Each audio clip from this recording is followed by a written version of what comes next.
Hi hello ಎಲ್ಲರಿಗೂ ನಮಸ್ಕಾರ. ಈಗಂತೂ ನೇರಳೆ ಹಣ್ಣಿನ ಸೀಸನ್ ಆಗಿರೋದ್ರಿಂದ ಈ ನೇರಳೆ ಹಣ್ಣನ್ನ ಬಳಸ್ಕೊಂಡು ಒಂದು ರಿಫ್ರೆಶಿಂಗ್ ಆದ ಜ್ಯೂಸನ್ನು ಹೇಗೆ ಮಾಡೋದು ಅಂತ ನೋಡೋಣ.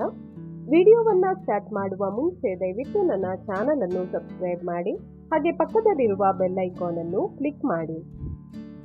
ಇಲ್ಲಿ ನಾನು ಒಂದು ಮಿಕ್ಸಿ ಜಾರಿಗೆ 1 ಕಪ್ಪಷ್ಟು ನೇರಳೆ ಹಣ್ಣಿನ ಬೀಜವನ್ನ ತೆಗೆದುಕೊಂಡು ಸಣ್ಣದಾಗಿ ಕಟ್ ಮಾಡಿಕೊಂಡು ಹಾಕೊಳ್ತಾ ಇದ್ದೀನಿ. ಇದ್ರ ಜೊತೆಗೆ ಸ್ವಲ್ಪ ಪುದೀನವನ್ನ ಹಾಕೊಳ್ತಾ ಇದ್ದೀನಿ.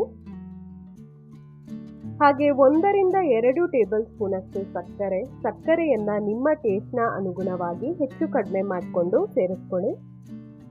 ಹಾಗೆ ಅರ್ಧ ಟೀ ಸ್ಪೂನ್ ಅಷ್ಟು ಬ್ಲ್ಯಾಕ್ ಸಾಲ್ಟ್ ಅನ್ನ ಹಾಕೊಳ್ತಾ ಇದ್ದೀನಿ. ಸ್ವಲ್ಪ ಐಸ್ ಕ್ಯೂಬ್, ಐಸ್ ಬೇಕಿದ್ರೆ ಮಾತ್ರ ಸೇರಿಸ್ಕೊಳ್ಳಿ, ಇಲ್ಲದಿದ್ರೆ ಸ್ಕಿಪ್ ಮಾಡ್ಕೊಳ್ಳಿ. ಈಗ ಇದಕ್ಕೆ 1 ಗ್ಲಾಸ್ ಅಷ್ಟು ನೀರನ್ನ ಹಾಕೊಳ್ತಾ ಇದ್ದೀನಿ. ಈಗ ಇದಕ್ಕೆ ಮುಚ್ಚಳವನ್ನ ಮುಚ್ಚಿ ಇದನ್ನ ಚೆನ್ನಾಗಿ ರುಬ್ಕೊಳ್ತಾ ಇದ್ದೀನಿ. ನೋಡಿ, ನೇರಳೆ ಎಲ್ಲ ಚೆನ್ನಾಗಿ ರುಬ್ಬೇಕು. ಈಗ ಇದು ಚೆನ್ನಾಗಿ ರುಬ್ಬಿದೆ, ಮಿಕ್ಸಿಯನ್ನ ಆಫ್ ಮಾಡ್ಕೊಳ್ತಾ ಇದ್ದೀನಿ.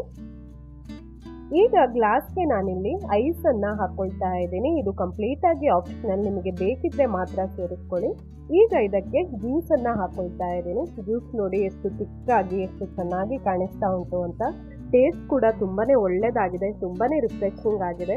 ನೀವು ಕೂಡ ನಿಮಗೆ ನೇರಳೆ ಹಣ್ಣು ಸಿಕ್ಕಿದಾಗ ಈ ರೀತಿ ಜ್ಯೂಸ್ ಅನ್ನ ಮಾಡಿ ಟ್ರೈ ಮಾಡಿ ನೋಡಿ, ತುಂಬಾನೇ ರುಚಿಯಾಗಿ ಆಗ್ತದೆ. ಹಾಗೆ ಮನೆಯವರೆಲ್ಲರೂ ತುಂಬಾನೇ ಇಷ್ಟಪಡ್ತಾರೆ. ನಿಮಗೆ ನನ್ನ ಈ ರೆಸಿಪಿ ಇಷ್ಟ ಆದಲ್ಲಿ ವಿಡಿಯೋಗೊಂದು ಲೈಕ್ ಮಾಡಿ, ನಿಮ್ಮ ಅನಿಸಿಕೆಗಳನ್ನು ಕಮೆಂಟ್ ಮಾಡಿ, ಹಾಗೆ ನಿಮ್ಮ ಫ್ಯಾಮಿಲಿ ಮತ್ತೆ ಫ್ರೆಂಡ್ಸ್ ಒಂದಿಗೆಲ್ಲ ಈ ರೆಸಿಪಿಯನ್ನ ಶೇರ್ ಮಾಡಿ. ಇಲ್ಲಿಗೆ ನನ್ನ ಇವತ್ತಿನ ಈ ವಿಡಿಯೋವನ್ನ ಮುಗಿಸ್ತಾ ಇದ್ದೇನೆ. ಇನ್ನು ನಾವು ಸಿಗುವ ಮುಂದಿನ ವಿಡಿಯೋದಲ್ಲಿ. ಅಲ್ಲಿಯ ತನಕ ಟೇಕ್ ಕೇರ್ ಅಂಡ್ ಬಾಯ್.